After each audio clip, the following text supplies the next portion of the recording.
Shri Krishna Prasad Tenneti, member of parliament, Shri Govind Mohan, union home secretary, Shri Tapan Kumar Deka, director intelligence bureau, Shri Daljit Singh Chaudhary, director general border security force, हमारे forces के सारे अधिकारी वर्ग, मेरे बहादुर जवानों, मीडिया के मित्रों व देवियों व सज्जनों,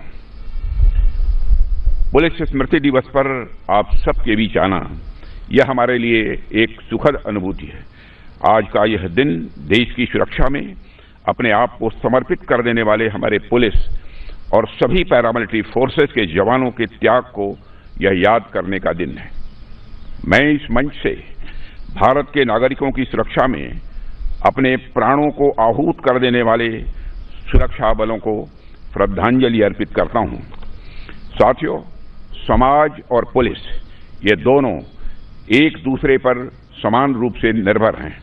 कोई भी समाज तभी शांति और प्रगति की ओर बढ़ सकता है जब उसके भीतर सुरक्षा, न्याय और विश्वास की भावना सुदृढ़ हो, और इन तीनों की जिम्मेदारी हमारे पुलिस बलों के कंधों पर होती है। इसके ठीक विपरीत यह भी उतना ही सत्य है कि पुलिस व्यवस्था तभी प्रभावी रूप से काम कर सकती है जब समाज के नागरिक पुलिस के सहयोगी के रूप में काम करते हैं और कानून का वह सम्मान करते हैं। जब समाज और पुलिस के बीच संबंध म्यूचुअल अंडरस्टैंडिंग और रेस्पॉन्सिबिलिटी पर आधारित होते हैं, तब समाज और पुलिस बल दोनों समृद्ध होते हैं।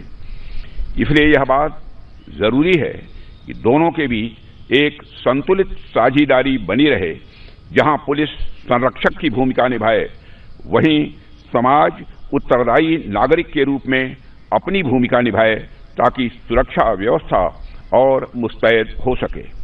साथियों, जब सुरक्षा की बात आती है तो किसी भी देश की सुरक्षा में दो कंपोनेंट्स देखने को मिलते हैं, एक्सटर्नल सिक्योरिटी और इंटरनल सिक्योरिटी। जहां तक एक्सटर्नल सिक्योरिटी की बात है तो उसके लिए हमारी सेनाएं मौजूद हैं, हमारे कोस्ट गार्ड्स मौजूद हैं, लेकिन इंटरनल सिक्योरिटी को कई एजेंसीज के साथ मिलकर हमारे पुलिस के जवान ही यह सुनिश्चित करते हैं। अगर सेना देश की रक्षा करती है तो पुलिस समाज की रक्षा करती है। सेना भारत की भौगोलिक अखंडता की रक्षा करती है तो पुलिस भारत की सामाजिक अखंडता की रक्षा करती है। साथियों, मैं स्वयं गृह मंत्री रह चुका हूं। मुझे बेहद नजदीक से पुलिस के कामकाज को देखने का अवसर मिला है। इसके अलावा रक्षा मंत्री के रूप में मुझे सेना के कामकाज को भी नजदीक से देखने का अवसर मिल रहा है। सेना हो या पुलिस, ये दोनों ही देश की सुरक्षा को के अलग अलग पिलर्स हैं। इसलिए मेरा यह मानना है कि दुश्मन कोई भी हो, चाहे सीमा पार से आए या हमारे बीच छिपा हो, जो भी व्यक्ति भारत की सुरक्षा के लिए खड़ा है वह एक ही आत्मा का प्रतिनिधि है। सेना और पुलिस में बस मंच अलग हैं, लेकिन इनका मिशन एक ही है, राष्ट्र की सुरक्षा। आज जब हम अमृतकाल में प्रवेश कर चुके हैं और हम 2047 तक विकसित भारत की तरफ देख रहे हैं, तो ऐसे समय में भारत की एक्सटर्नल और इंटरनल सिक्योरिटी दोनों का संतुलन पहले से कहीं अधिक जरूरी हो गया है। क्योंकि मैं पुलिस मेमोरियल डे पर आप लोगों के बीच यहां उपस्थित हूं, इसलिए मेरी बातचीत का केंद्र इंटरनल सिक्योरिटी और पुलिस पर ही होगा। साथियों, आज का दौर चुनौतियों से भरा हुआ है।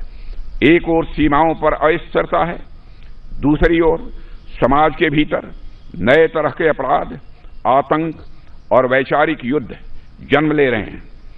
आज अपराध की प्रकृति बदल रही है। हमारा समाज जितना मॉडर्न हो रहा है, क्राइम भी उतना ही ऑर्गेनाइज्ड, इनविजिबल और कॉम्प्लेक्स होता जा रहा है। पहले चोरी होती थी, डकैती होती थी, झगड़े होते थे, यही अपराध के स्वरूप थे। लेकिन आज क्राइम एक मल्टी डायमेंशनल फेनोमेनन बन गया है। अब अपराध केवल किसी व्यक्ति की प्रॉपर्टी या लाइफ पर अटैक नहीं करता, बल्कि वह हमारी प्राइवेसी, आइडेंटिटी और ट्रस्ट पर भी हमला करता है। एक जमाने में केवल पैसा चोरी होती थी, अब डाटा की भी चोरी होती है। कभी सिर्फ घर में सेंध लगती थी, अब सिस्टम में भी हैकिंग होती है। ये सब मॉडर्न क्राइम के बदलते स्वरूप हैं। हालांकि एक बात यह भी है कि अपराध का रूप भले ही बदल गया हो, लेकिन उसका उद्देश्य नहीं बदला है। उसका मकसद आज भी वही है, समाज में अव्यवस्था पैदा करना, विश्वास को कमजोर करना और राष्ट्र की स्थिरता को चुनौती देना। साथियों, इन्हीं अदृश्य खतरों से हमारी पुलिस हर दिन लड़ रही है, बहादुरी के साथ लड़ रही है। आज पुलिस को सिर्फ अपराध से नहीं बल्कि परसेप्शन से भी लड़ना पड़ रहा है। एक तरफ अपराध रोकना लॉ की डिमांड है, वहीं दूसरी तरफ समाज में ट्रस्ट बनाए रखना एक मॉरल ड्यूटी भी है। यह बड़ी अच्छी बात है कि हमारी पुलिस अपनी ऑफिशियल ड्यूटी के साथ साथ अपनी मॉरल ड्यूटी को भी बहुत अच्छे तरीके से निभा रही है।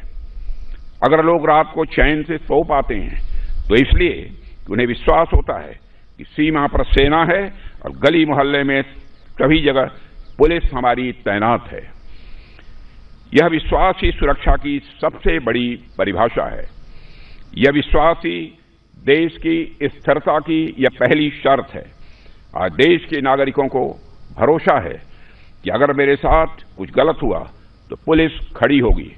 यह जो भरोसा है यही हमारे देश की स्थायित्व की नींव है।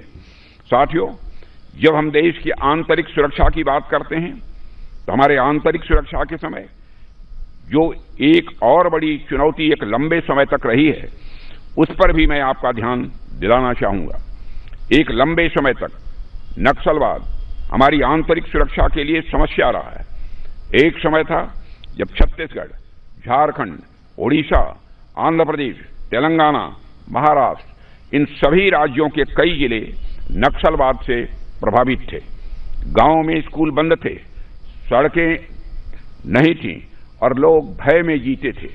लेकिन हमने ठान लिया कि इस समस्या को आगे नहीं बढ़ने देंगे और हमारी पुलिस, सीआरपीएफ, बीएसएफ, सारी पैरामिलिट्री फोर्सेस और स्थानीय प्रशासन ने मिलकर जिस तरह संगठित तरीके से काम किया वह काबिले तारीफ है। साथियों, पिछले कई वर्षों के हमारे सम्मिलित प्रयास अब फलीभूत हो रहे हैं। पूरे देश को अब यह भरोसा हो गया है कि अगले वर्ष तक इस समस्या का नामो निशान नहीं रहेगा। आपकी जानकारी के लिए बता दूं, इस वर्ष भी कई शीर्ष नक्सलियों का खात्मा किया जा चुका है।